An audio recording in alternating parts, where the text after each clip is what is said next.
Assalamualaikum warahmatullahi wabarakatuh. Alhamdulillah alladzi bi ni'matihi tatimmus shalihat wa bi fadlihi tatanazzalul khairat wal barakat wa bi taufiqihi tatahaqqaqul maqasid wal ghayat wassalatu wassalam ala sahibis syafa'at wal mu'jizat wa ala alihi wa sahbihi dzawil hasanat amma ba'd.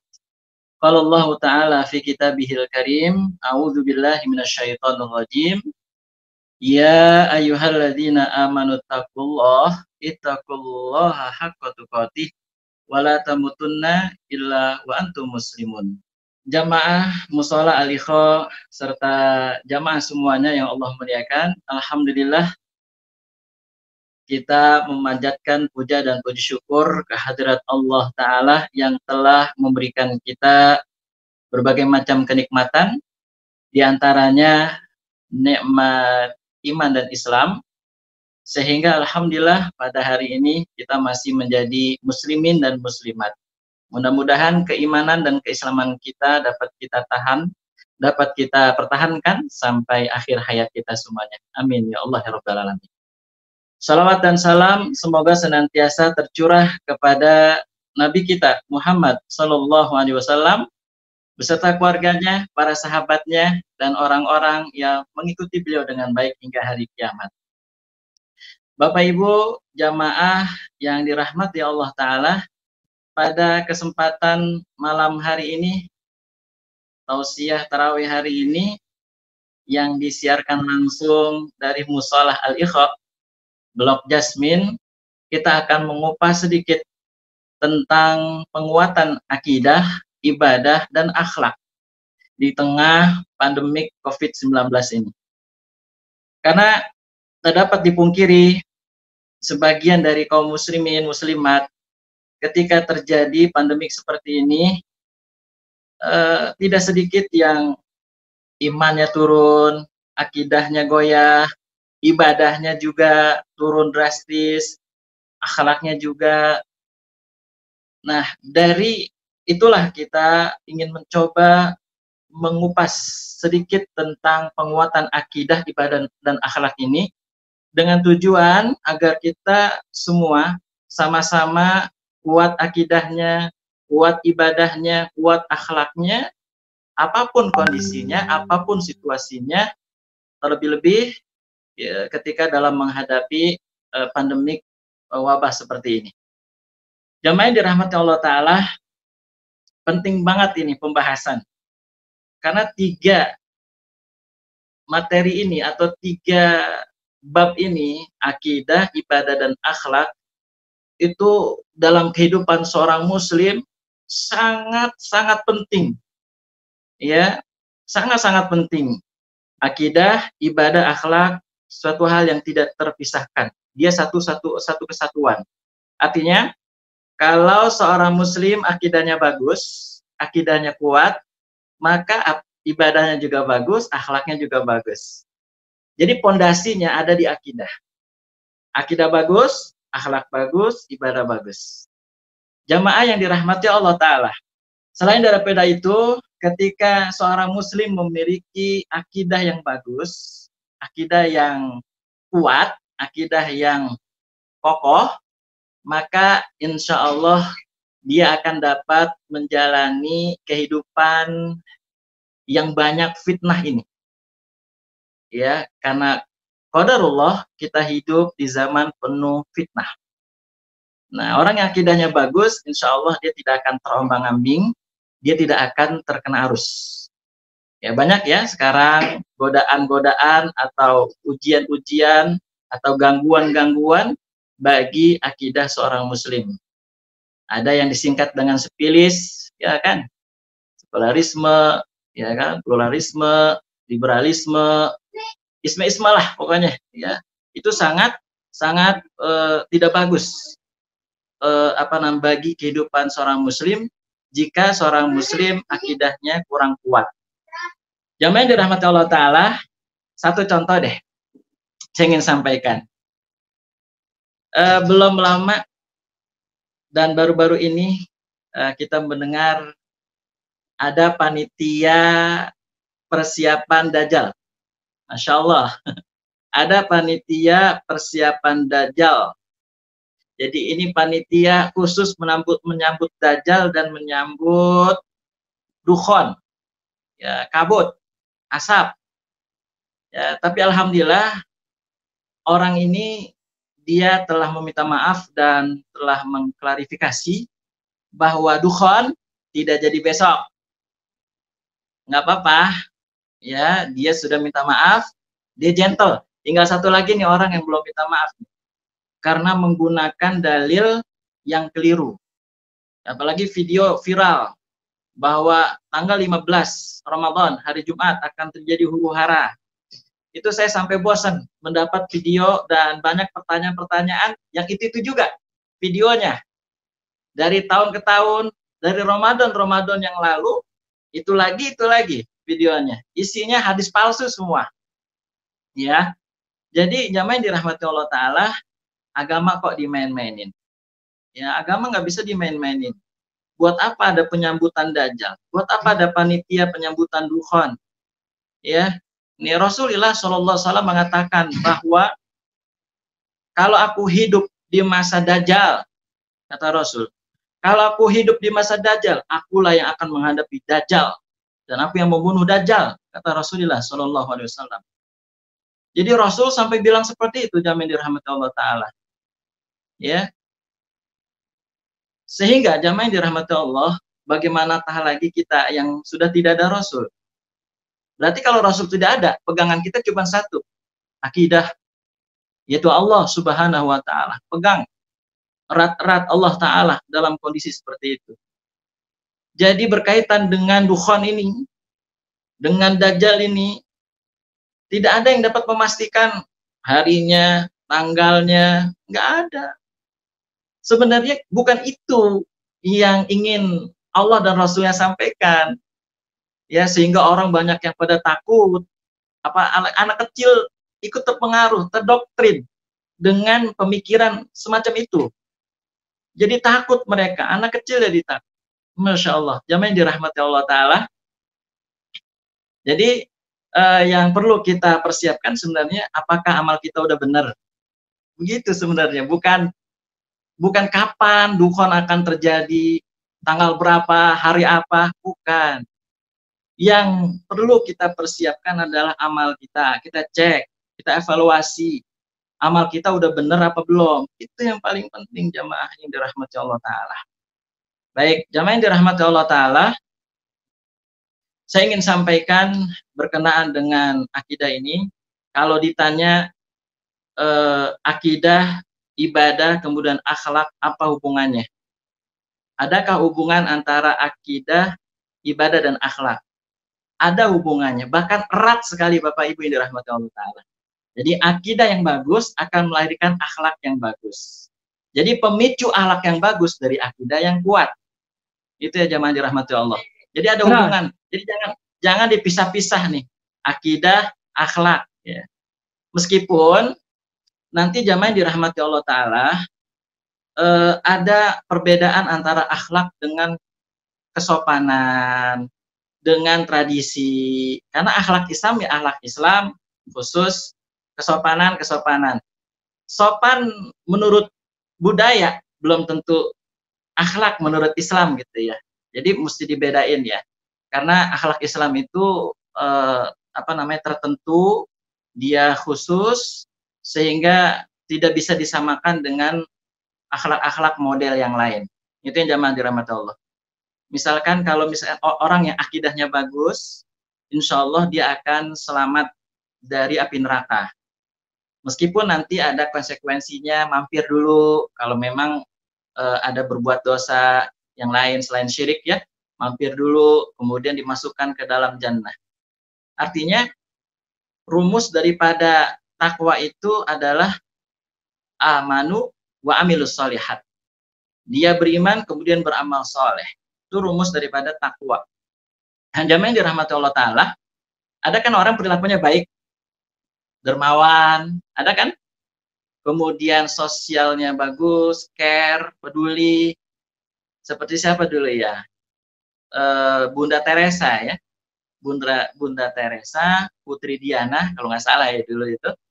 Bagus, cuman kan di mata Allah sebaik apapun dia perilakunya baik, sebagus apapun perilakunya, tapi amalnya kan ditolak.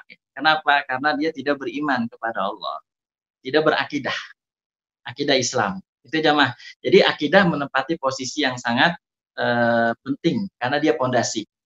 Nah, jamaah yang dirahmati Allah Ta'ala, sebelum saya sampaikan definisi akidah, saya ingin sampaikan terlebih dahulu, hari ini nampaknya ada usaha-usaha untuk menggeser akidah. Menggeser akidah sejauh-jauhnya, kemudian diganti dengan apa ya? Dari sejak dini itu sudah diganti dengan pendidikan karakter, ya. Semakin dididik semakin nggak keker. Atau yang kedua, ini ada pendidikan yang berbahaya bagi akidah Islam, khususnya anak-anak kita yang masih kecil nih, Bapak Ibu. Apa itu pendidikannya? Multikulturalisme. Itu bahaya jamaah rahmat Allah.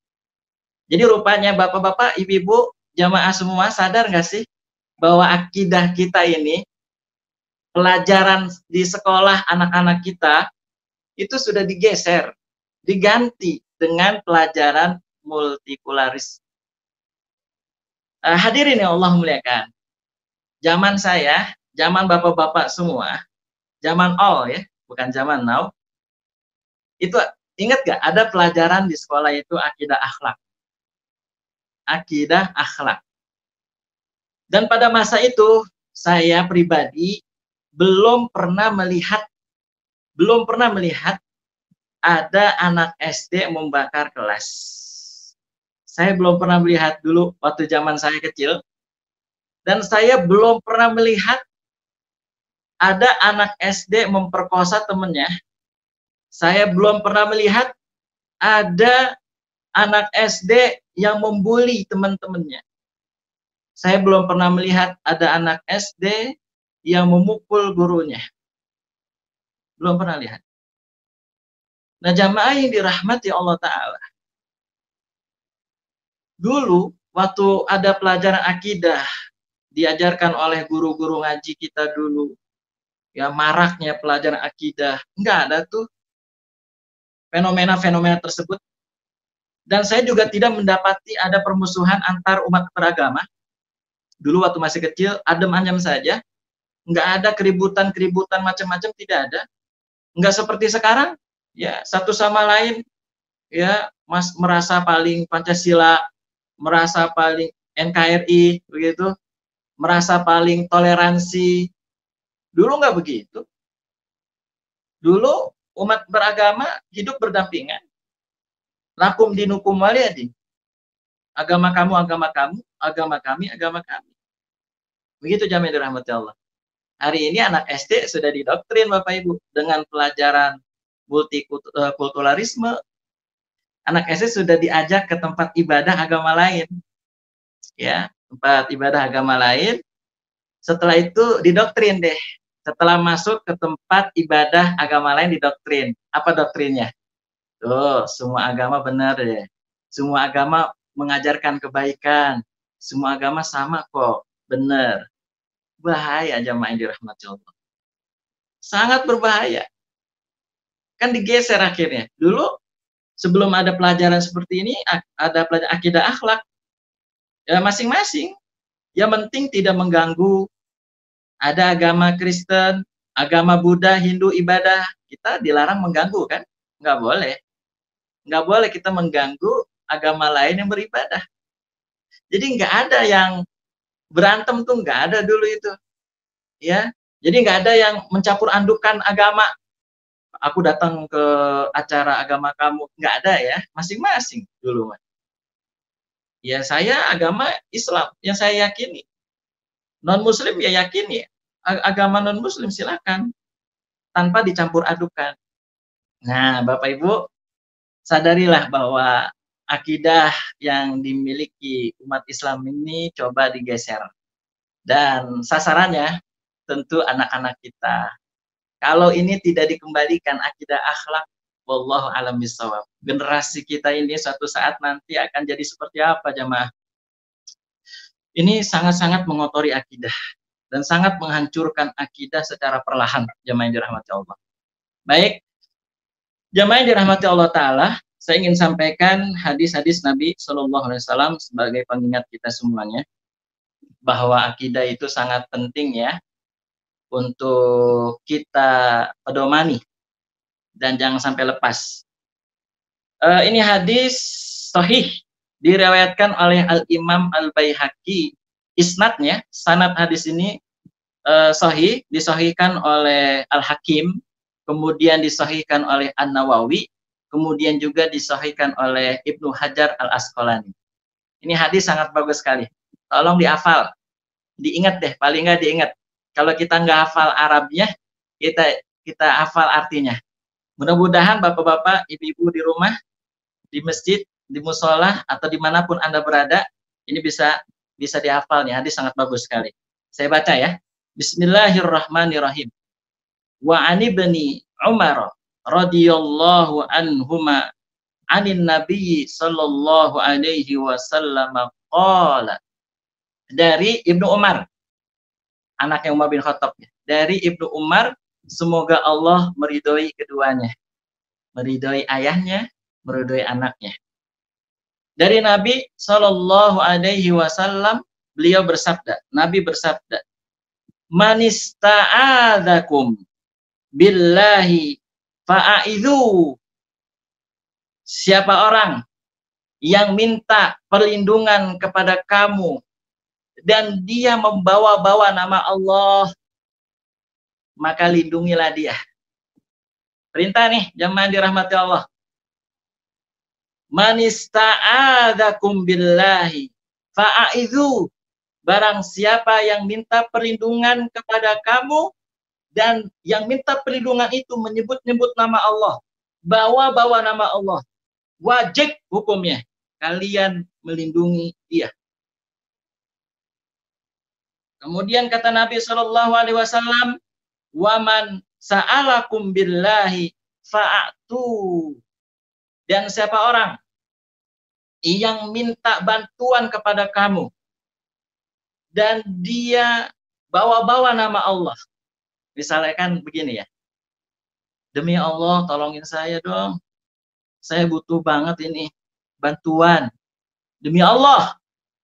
Maka kata Nabi SAW, kalau ada orang minta bantuan kepada kamu dan dia bawa-bawa nama Allah, maka wajib hukumnya bagi kamu untuk membantunya, untuk menolongnya.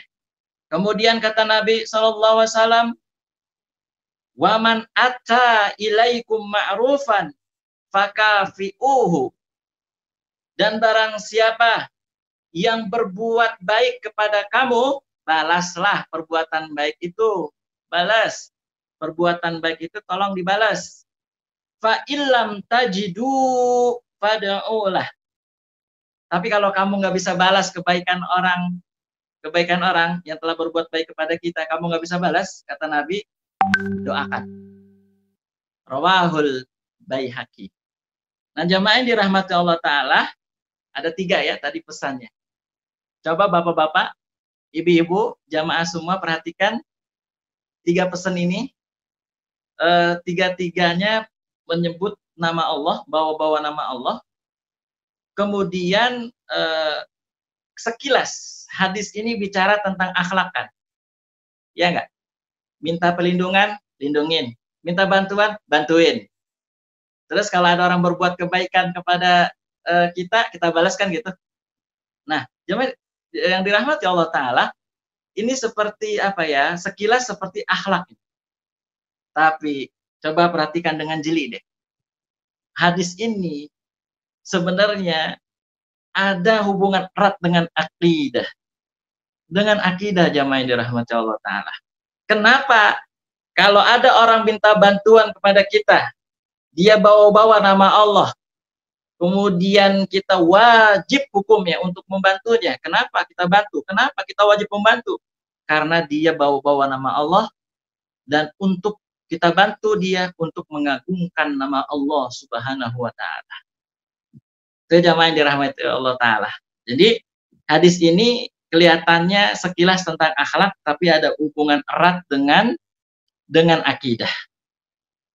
Nah, jamaah yang dirahmati Allah Ta'ala, dalam hadis yang lain, Nabi SAW mengatakan, fa'abdaluha qawlu la ilaha illallah. Iman itu, kata Nabi, memiliki 70 cabang lebih atau 60 cabang lebih. Yang paling tinggi adalah kalimah la ilaha illallah, dan kata Nabi yang paling rendah adalah membersihkan atau menyingkirkan gangguan dari jalan. Dan cabang yang lain adalah rasa malu. Jadi rasa malu itu merupakan cabang atau bagian dari iman. Membersihkan jalan juga cabang dari iman yang terendah. Ingat, iman yang terendah membersihkan gangguan dari jalan, menghilangkan gangguan dari jalan. Nah, jamaah yang dirahmati Allah Ta'ala, coba perhatikan, yang paling afdol, iman yang paling tinggi, kalimat la ilaha illallah, akidah. Dan yang paling rendah adalah menyingkirkan gangguan dari jalan. Kan ada hubungannya Bapak Ibu. Akidah dengan akhlak ada hubungan ya. Otomatis kalau akidahnya bagus, akhlaknya bagus, maka ibadahnya juga khusyuk. Ibadahnya berkualitas. Udah pasti jamaah yang dirahmati Allah Ta'ala. Baik, itu tentang hadis Nabi tentang hubungan erat antara akidah dengan akhlak. Kemudian jamaah yang dirahmati Allah Ta'ala memperumpamakan nih, kalau bapak-bapak, ibu-ibu, jamaah semuanya memiliki akidah yang kuat, beruntunglah. Beruntunglah orang-orang yang memiliki akidah yang kuat. Hidupnya di dunia maupun di akhirat bahagia, apapun kondisinya. Apapun kondisinya. Kata Allah Subhanahu wa Ta'ala, ya, kasyajaratin thayyibatin asluha thabitun wa far'uha fis sama. Tu'ti ukulaha kullahinin bi'idni rabbiha. Allah memperumpamakan orang yang akidahnya bagus, itu ibarat pohon yang bagus, pohon yang sehat. Pohon yang sehat, pohon yang bagus, pasti semuanya senang kan Bapak Ibu ya? Ketika melihat pohonnya bagus, beda dengan pohon yang kurang bagus. Ya, pohon yang bagus itu akarnya kuat sampai ke dalam tanah itu. Kemudian cabang-cabangnya menjulang ke atas langit. Lalu membuahkan buah-buahan, ya, buah-buahan yang bagus, yang enak, yang manis. Itulah orang yang akidahnya kuat, orang yang akidahnya bagus. Seperti pohon yang sehat, seperti pohon yang bagus. Nah, jamaah yang dirahmati Allah Ta'ala, ketika Nabi Muhammad SAW hijrah pertama kali ke kota Madinah, kan sebelum hijrah ke Madinah, Nabi Muhammad mendakwahi orang-orang kafir Quraisy dengan apa? Akidah kan? Akidah. Nah, kenapa? Karena akidah penting.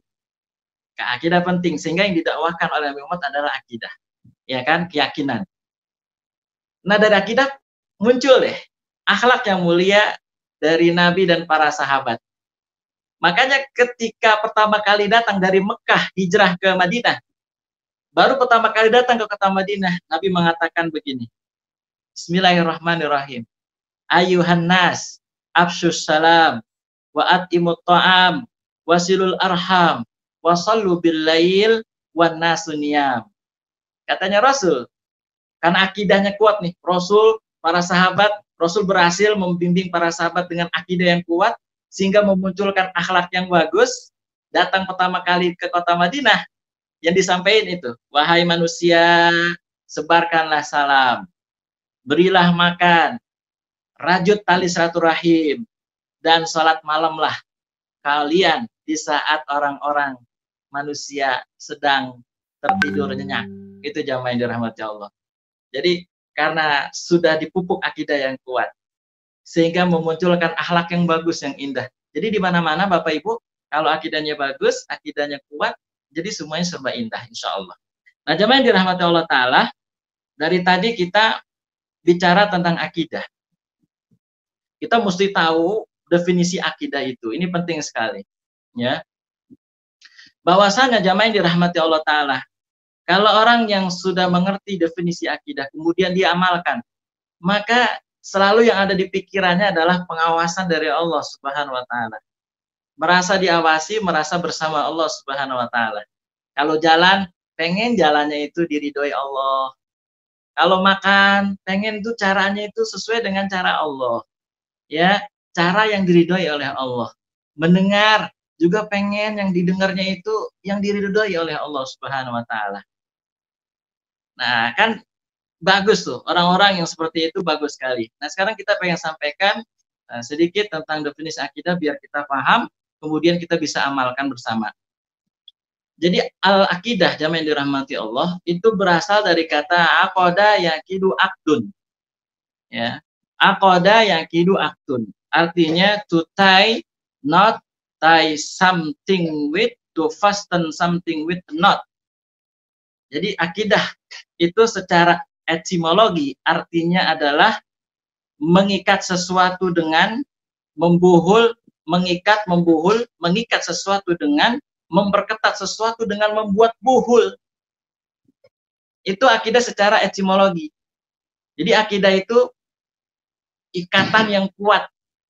Ibarat sapu yang sudah diikat, diikat lagi. Kuat sekali. Itu secara etimologi. Jadi akidah itu jamaah yang dirahmati Allah Ta'ala adalah doktrin, dogma. Ya, doktrin, dogma, faith, belief, conviction. Doktrin, dogma, kepercayaan, dan keyakinan. Itu akidah secara etimologi. Jadi kalau dilihat dari akar kata akidah, maka jamaah yang dirahmati Allah, akidah secara etimologi, kalau dilihat dari sudut etimologi, akidah itu artinya adalah suatu prinsip yang mengikat kita dengan Allah dan dinul Islam. Jadi sekali lagi, akidah itu adalah suatu prinsip yang mengikat diri kita dengan Allah dan dengan dinul Islam. Ya. Maka apabila kita atau orang tidak berakidah, berarti hubungan dia dengan Allah atau dengan dinul Islam terputus. Dengan kata lain, Allah tidak mengakui dia sebagai seorang muslim. Wal'iyadzubillah. Jamaah yang dirahmati Allah Ta'ala, itulah definisi akidah secara etimologi. Sekarang kita perhatikan definisi akidah secara istilah atau terminologi. Jadi akidah secara terminologi itu artinya adalah suatu prinsip, ya, suatu pengertian tentang rukun iman. Jadi sekali lagi, akidah secara terminologi artinya adalah suatu pengertian tentang rukun iman yang telah merasuk ke dalam hati dan jiwa yang menimbulkan sikap mental yang islami. Gitu jamaah. Jadi akidah itu prinsip. Kenapa ada orang ngerti tentang rukun iman, dihafal, rukun iman pertama sampai ke 6 dihafal, tapi kok sikap mentalnya sikap mental jahiliyah. Kenapa Bapak Ibu? Karena pengertian akidahnya hanya sebatas pengertian. Berhentinya pada pengertian. Belum sampai merasuk ke dalam hati dan jiwa. Bapak-bapak, ibu-ibu, jamaah Mushola Al-Ikhwa dan seluruh jamaah yang lain, ada Allah mengabadikan di dalam Al-Quran surat Al-Hujurat ayat 14. Ada orang Arab Baduy, Arab. Allah berfirman, qalatil arabu amanna, dengan pedenya orang Arab itu mengatakan, aku telah beriman. Aku telah beriman. Ini jangan-jangan kita ini, ya Allah, jangan sampai, ya Allah, Masya Allah, wal'iyadzubillah. Jangan-jangan kita kayak orang Arab ini. Pede, mengatakan diri, kami telah beriman. Tapi kemudian Allah ralat. Hai Muhammad, katakan kepada orang Arab itu, kullam tu'minu walakin kullu aslamna. Bahwa dia belum beriman, baru berislam. Kenapa? Dia belum beriman, baru berislam. Walamma yadkhulil imanu fi qulubikum. Karena iman belum meresap ke dalam jiwa dan hati. Itu jamaah yang dirahmati Allah Ta'ala. Jadi jelas Bapak Ibu yang dirahmati Allah Ta'ala, tentang definisi akidah. Jadi jelas bagi kita akidah ini sangat penting untuk kita pertahankan dan untuk kita kuatkan, ya. Jadi saya ingin menyampaikan sebenarnya faktor-faktor perusak akidah, tapi nanti sajalah kita buka dengan forum tanya jawab, ya. Jadi sementara jamaah yang dirahmati Allah, hanya ini yang dapat saya sampaikan. Semoga bermanfaat untuk kita semuanya. Yang pada intinya, pada kesimpulannya, kalau akidah kuat, maka ibadah dan akhlak pun akan kuat dalam kondisi situasi apapun. Ya contohnya nggak usah jauh-jauh ya, para sahabat Nabi ya ketika sudah dipupuk akidahnya kan kuat ya. Oh mengalami embargo ekonomi 3 tahun sampai ada yang makan kulit yang sudah kena pipis, kulit yang sudah kena kencing, dimakan karena nggak ada makanan, lapar mereka, darurat. Akhirnya mereka makan. Tiga tahun Bapak Ibu di embargo ekonomi. Masya Allah. Tapi mereka luar biasa. Tetap tidak goyah imannya. Tidak goyah imannya. Tapi orang zaman sekarang dikasih sembako, Indomie, ya bisa melayang akidahnya. Bisa ditukar, bisa dijual akidahnya. Nah itu penting bagi kita. Jamaah yang dirahmati Allah, mari kita perkuat akidah kita dengan cara, ayo kita galakan kembali ini pelajaran akidah, khususnya anak-anak ya. Anak-anak kita ini, saya prihatin, saya khawatir banget ya diganti pelajaran akidah. Coba Bapak perhatiin, berapa sekolah sih, berapa persen sih sekolah yang masih mengajarkan akidah akhlak? Coba, semakin berkurang kan? Beda dengan dulu. Ya orang-orang tua kita dulu. Nah itulah pentingnya menguatkan akidah. Mudah-mudahan bermanfaat untuk kita semuanya. Wallahu a'lam bishawab. Sebelum saya kembalikan ke Bapak host Mushola Al-Ikha, saya tutup dengan Assalamualaikum warahmatullahi wabarakatuh. Waalaikumsalam warahmatullahi wabarakatuh. Alhamdulillah telah kita dengarkan bersama materi kajian yang telah disampaikan oleh Ustaz Salman. Kemudian selanjutnya tadi sesuai dengan apa yang diterangkan Ustaz Salman, bahwa kita akan masuk ke sesi tanya jawab. Dari mulai awal tadi sudah kita buka untuk ada pertanyaan bisa disampaikan melalui chat, tapi untuk sampai sejauh ini belum ada pertanyaan. Mungkin ada yang bisa langsung untuk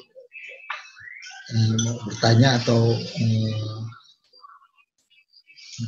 konfirmasi dengan Pak Ustadz. Silakan kepada bapak-bapak.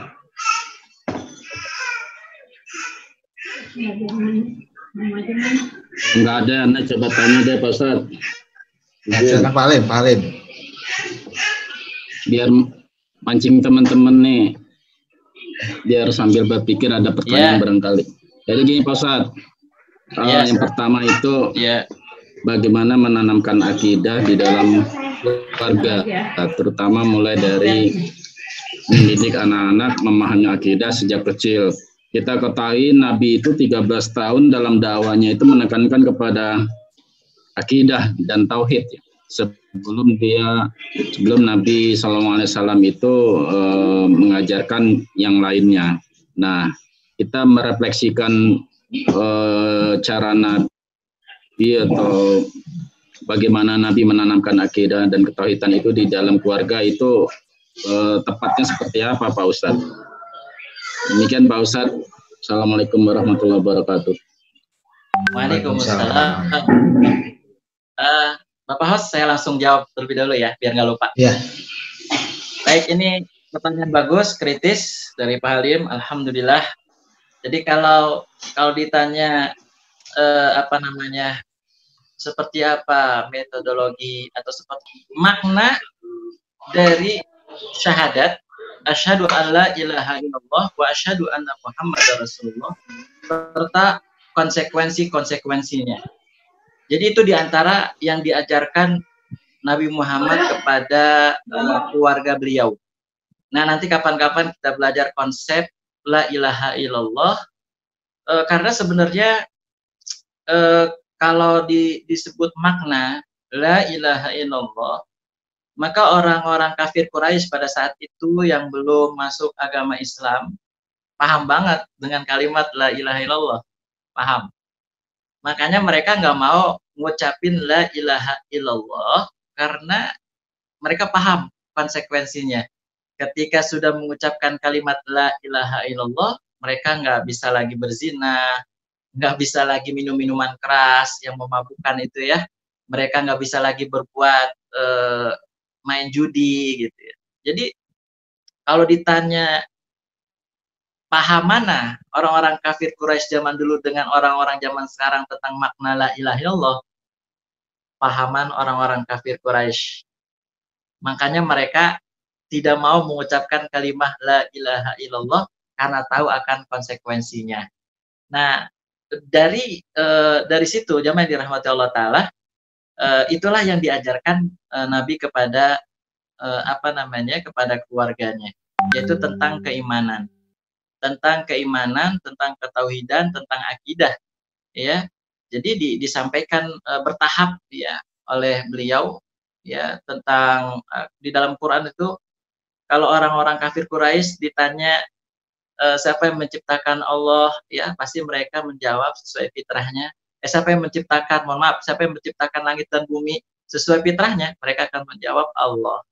Gitu ya, sesuai fitrahnya mereka menjawab Allah Subhanahu wa taala. Nah, jamaah yang dirahmati Allah taala, memang kalau mau dikurikulumkan gitu, itu ada sebuah buku itu bagus sekali tentang akidah. Ya, kalau nggak salah itu ditulis oleh seorang yang sekarang jadi gubernur di Sumatera ya. Jadi ditulis oleh beliau, ini bagus sekali bukunya tentang tahapan-tahapan kita mengenal Allah, ma'rifatullah. Jadi nanti ada di situ ada ma'rifatullah, kemudian ma'rifatul Islam, ma'rifatul Nabi Shallallahu Alaihi Wasallam, dan semua dibahas di situ. Bertahap gitu, sistematis di situ disampaikan.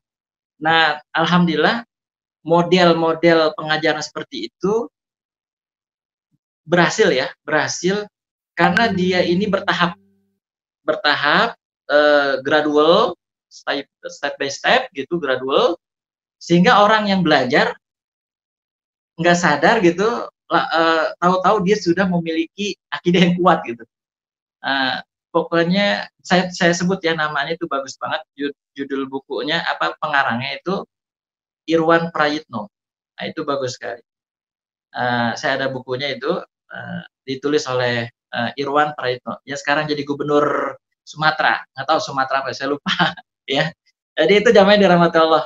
Gitu Pak Halim. Jadi ada buku-buku yang perlu kita ajarkan kepada anak, dan insya Allah itu juga sebagaimana diajarkan oleh Nabi Muhammad kepada keluarga beliau gitu. Dan memang hasilnya luar biasa ketika diajarkan buku itu. Dan kalau nggak salah di Masjid Al-Fat juga sepertinya di ibu-ibu itu sudah mulai ya. Di ibu-ibunya pengajian ibu-ibu MT Nurul Ilmi itu sepertinya sudah mulai ke sana gitu. Pelajaran ya dibahas tentang ma'rifatullah, ma'rifatul insan, ma'rifatul Islam. Nah, seperti itu tuh. Sehingga mereka sedikit demi sedikit yang diajarkan itu nanti tahu-tahu mereka sudah menjadi manusia-manusia yang memiliki akidah yang kuat.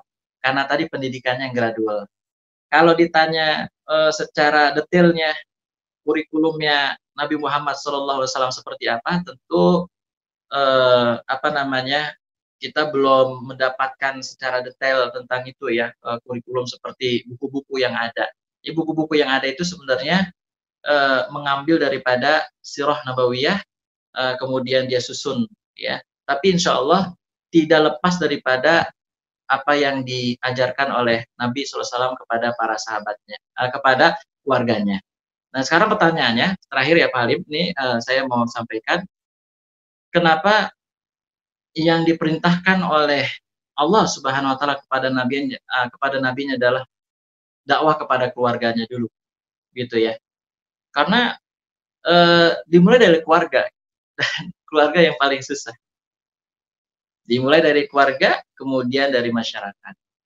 Karena dari keluarga insya Allah nanti masyarakat sedikit atau banyak dia akan mengikuti jejak langkah keluarga seperti itu. Kayak yang belum lama meninggal nih, wafat Mas Tamim, Mutamimul Ula.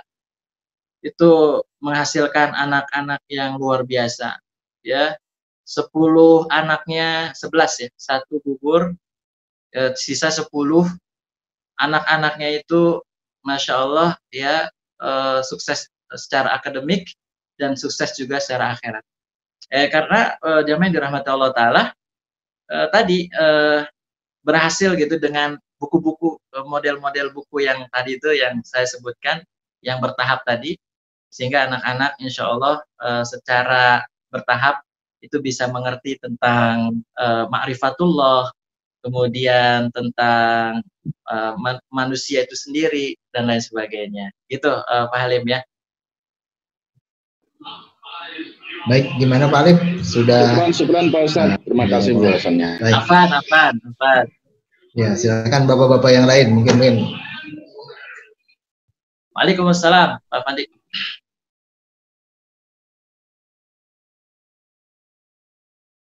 Baik Pak Afandi yang dirahmati Allah Ta'ala, pertanyaan juga bagus dan kritis. Jadi gini, jawabnya dirahmati Allah Ta'ala. Memang saya sempat dalam dikeheningan malam sempat mengeluarkan air mata ya, sedih melihat perdebatan di medsos, sosial media, netizen antara akidah Asy'ariyah dengan Athariyah. Kalau Asy'ariyah itu diwakili dengan NU biasanya, betul ya Pak Fadi ya. Terus kalau akidah Athariyah diwakili dengan kalau NU menyebutnya Wahabiyah gitu ya. Wahabiyah, Salafiyah gitu. Jadi dua kelompok ini kalau tampil di media sosial media, aduh sangat menyayat hati, sedih sekali. Padahal mohon maaf Pak Fandi dan jamaah semuanya, kalau Pak Fandi saya langsung tutup poin ya, itu masuk kepada bukan masalah bukan masalah pokok, tapi dia adalah cabang. Dalam arti masih ada perbedaan di antara para ulama, karena begini, kalau yang Salafiyah atau Wahabi ya kan, Syekh Muhammad Abdul Wahab ya, itu membagi tauhid menjadi 3 kan gitu Pak Fandi. Ada tauhid rububiyah, ada tauhid uluhiyah, ada tauhid asma wa sifat. Nah ini ditentang oleh orang-orang Asy'ariyah, nggak bisa tauhid dibagi 3, nggak ada dalilnya. Mana dalilnya tauhid dibagi 3 katanya. Dan memang diakui tidak ada dalilnya membagi tauhid menjadi 3. Kenapa tauhid kemudian menjadi 3 gitu? Karena memang ada mesti ada pembagian itu ketika melihat fenomena yang terjadi sekarang. Jadi memang nggak ada tauhid itu dibagi-bagi 3 tuh nggak ada. Nah, jamaah dirahmati Allah Ta'ala, kalau saya lebih kepada diam ketika melihat perdebatan itu, karena dua-duanya insya Allah benar Pak Fandi, di jalur yang benar, karena diakui oleh para ulama. Contoh ya, ini konkretnya begini, ada yang meyakini, kelompok satu meyakini bahwa Allah itu tidak bertempat, Allah itu Allah itu di arsy. Itu yang pertama, kelompok pertama, Allah di arsy. Allah di arsy, tapi kita nggak tahu seperti apa duduknya, bersemayam seperti apa kita nggak tahu. Nah, kelompok yang satu kemudian mengatakan itu disebut dengan mujassimah, yaitu penyerupaan dengan Allah. Penyerupaan Allah dengan makhluk, gitu, mujassimah. Kok Allah bertempat gitu katanya kelompok yang satu lagi. Allah itu ada tanpa tempat dan arah. Begitu ya. Jadi ini dua kelompok ini nih saling berdebat. Padahal dua-duanya benar Pak Fandi. Kalau kenapa dua-duanya benar? Yang salah cuma satu. Allah ada di mana-mana. Allah ada di mana-mana, itu baru yang salah. Karena kalau Allah ada di mana-mana, ada di WC, ada di mana-mana gitu, di tubuh kita. Nauzubillah, subhanallah, maha suci Allah dari itu semua. Jadi Pak Afandi, itu masuk kepada akidah. Kalau akidah itu berarti dia kan umum Pak Fandi. Akidah itu umum. Kalau tauhid itu khusus. Jadi kalau tauhid itu mempelajari khusus Allah Subhanahu wa taala tanpa yang lain. Sedangkan akidah bisa belajar yang lain selain Allah, itu bisa belajar aliran-aliran yang sesat menyesatkan, misalnya itu akidah tuh masuknya, pelajaran akidah. Kayak yang sekarang ini ya, pelajaran multikularisme, pendidikan karakter, ya kan? Nah ini coba diadu gitu dengan akidah dan mencoba untuk menggeser akidah. Nah itu baru yang kita tentang Pak Fandi ya, yang bertentangan dengan akidah. Tapi kalau yang tadi Pak Fandi sampaikan, dua-duanya benar, sehingga tidak tidak perlu diperdebatkan. Kalau misalkan dikatakan pokok gitu ya, pokok nih, ternyata itu pokok, masalah pokok, ya kan? Tapi ternyata faktanya ada yang berpendapat ini, pendapat itu. Jadi kan kalau pokok kan satu Pak Pandi ya. Kalau pokok satu, nggak ada perbedaan, nggak ada. Tapi memang jamaah yang dirahmati Allah Taala, dua-duanya benar. Allah di aras benar, Allah ada tanpa tempat dan arah juga benar. Yang salah adalah Allah ada di mana-mana. Itu Pak Pandi. Demikian. Afan. Baik, masih adakah bapak-bapak yang lain atau ibu-ibu yang mau bertanya? Assalamualaikum. Waalaikumsalam warahmatullahi wabarakatuh. Waalaikumsalam warahmatullahi. Ustaz, masalah akidah akhlak, Ustaz. Nah, baik. Saya melihat akidah akhlak itu Rasulullah banyak poin dakwanya di sana, Ustaz ya. Ya.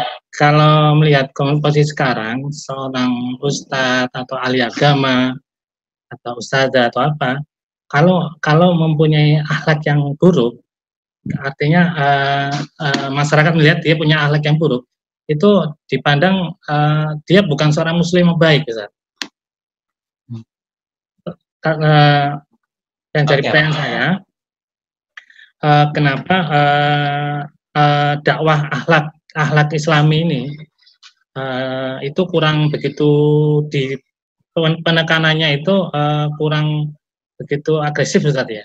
Karena kalau mendapatkan karakter yang akhlak Islami itu, menurut saya dia akan mencapai suatu kondisi pribadi yang lebih dewasa atau lebih orang menjadi sangat bijaksana, sehingga dalam berdakwah ataupun dalam menyampaikan itu dia akan melihat sisi itu, Ustaz. Jadi tidak melihat sisi yang secara keilmuan saja gitu, tapi melihat dari kondisi masyarakat, kondisi lingkungan, kondisi sekitarnya. Nah itu yang berperan menurut saya adalah akhlak. Menurut Ustaz itu gimana penekanan kita akhlak ini? Syukran. Afwan. Taib, jamaah yang dirahmati Allah Taala. Sebelum saya saya jawab yang pertanyaan dari antum, saya ingin sampaikan terlebih dahulu akhlak dengan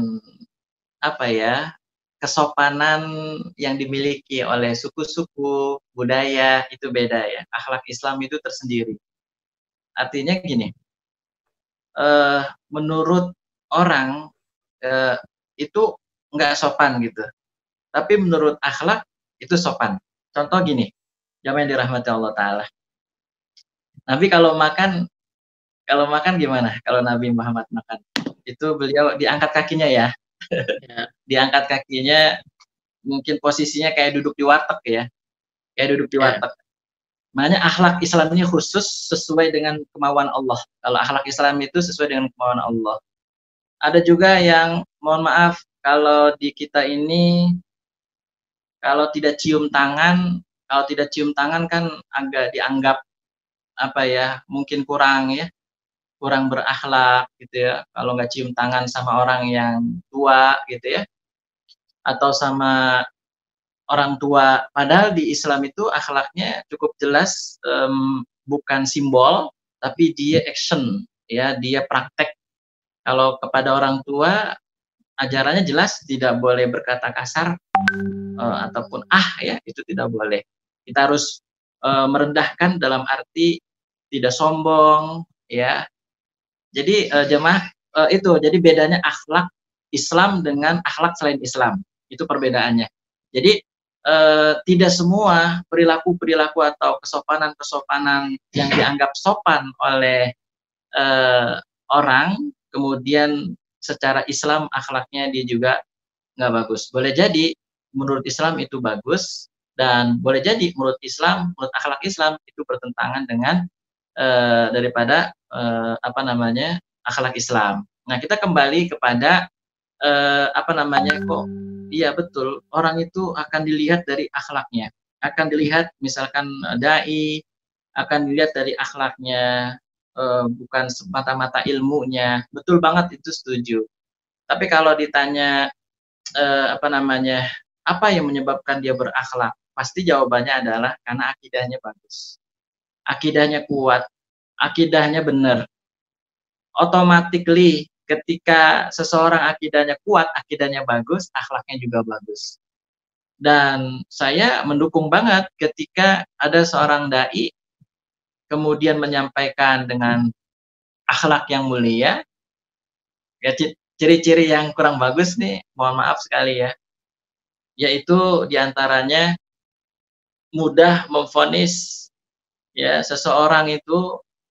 Contoh misalnya orang yang pamer, orang yang yang menyampaikan amal kebaikannya di sosial media, kemudian di status, itu disebut sebagai pamer katanya. Pamer, kemudian ria, padahal jamaah yang dirahmati Allah Ta'ala, nggak boleh seperti itu akhlak Islam. Karena kita nggak tahu hati orang itu. Karena kan zaman sekarang ini zaman pandemik, ada orang yang sedekahnya secara diam-diam untuk menjaga niat. Ada yang kedua, orang sedekahnya dipublikasikan dengan niat untuk menginspirasi banyak orang kan. Yang ketiga, ada yang nyinyir. Nah, jangan yang tiga deh. Ya. Jadi ada yang seperti itu. Ini tergantung dari motivasi niat. Jadi jangan kemudian kita bilang, oh itu pamer, itu ria, Masya Allah. Berarti kalau kita menyebut seperti itu, kita telah melangkahi daripada hak prerogatif Allah. Karena yang tahu dia pamer, dia ria, hanya dia dan Allah Subhanahu wa Ta'ala. Kita nggak bisa. Nah, seperti itu akhlak diantara akhlaknya gitu. Dan juga yang cepat memvonis ketika beda paham, beda pendapat, itu kemudian langsung memvonis dan memaksakan kehendak, itu juga nggak bagus. Ayo kamu harus ikut saya, pendapat saya, kamu harus ikut saya lah pendapatnya, jangan yang lain itu masuk neraka. Nah, ini juga kurang bagus ya. Jadi akhlak mulia memang yang dilihat akhlaknya, tapi pemicu akhlak daripada seseorang mulia, pemicunya adalah akidah yang kuat. Jadi kembali kata kuncinya di akidah. Karena betul ketika Nabi menyampaikan dakwah akidah tauhid di kota suci Mekah, iya kan? Terus kemudian di kota Madinah, udah bagus akhlaknya. Karena akidahnya dulu, karena akidah ini pondasi. Jadi pondasi ini sangat penting. Jadi kalau rumah nggak ada pondasinya kan nggak jadi rumah, gitu, insya Allah. Jadi saya setuju bahwa dai atau siapapun ya harus menunjukkan akhlak yang mulia, karena orang akan melihat akhlaknya, gitu. Sebenarnya sih itu hasil dari akidah yang kuat, gitu ya. Maulaya shalli wa sallim daima